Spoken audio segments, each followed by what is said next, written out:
Hello mga maring, nanasan ko. Ayan, isa-share ko sa inyo itong mga maring ko. Mayroon kasi kaming pinutol na malunggay. Tapos marami.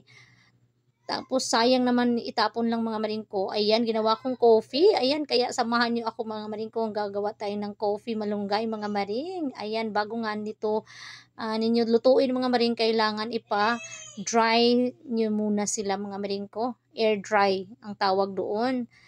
Indoor mo lang siya ipatuyo, wag sa init o wag sa araw kasi nga hindi maganda yung resulta. So dapat ilagay mo lang sa loob ng bahay tapos isabit mo mga maring ko for 3 days, or yung alam mo na nahulog-hulog na yung mga mga dahon niya, dun, yun na yun. Tapos anuhin mo, kunin mo yung mga tangkay niya, ayan, tapos pag malinis na siya, of course, ilagay nyo niya dyan.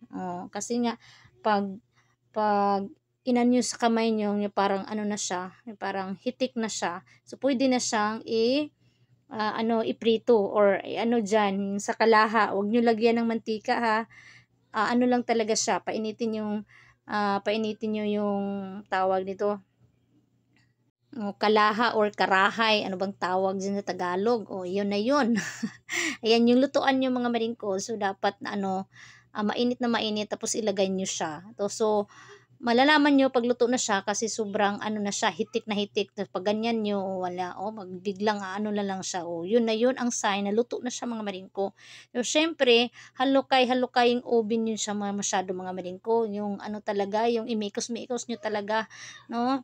Tapos, syempre, meron tayong naiwan dito na lagayan ng tea. Ayan, nilagay ko na dyan mga maringko para naman sa paglagay natin ng malunggay, ayan, yung sabaw lang ang makukuha natin. At pwede din naman ninyo na, depende na sa inyo mga maringko, ilagay nyo sa coffee, na meron kayo, kung ilagay ang coffee, tapos may restrainer, o pwede yun mga maringko. Pero pag gusto naman, yung talagang gusto nyo yung powder talaga, makuha, mainom, ayan, pwede naman marin idiretso nyo. Pero ganyan, idurugin nyo pa yan, ganyan mga maringko. So, pwede nyo food processor, parang durug na durug talaga siya, powder na powder. Siyempre, ilagay na natin sa cup.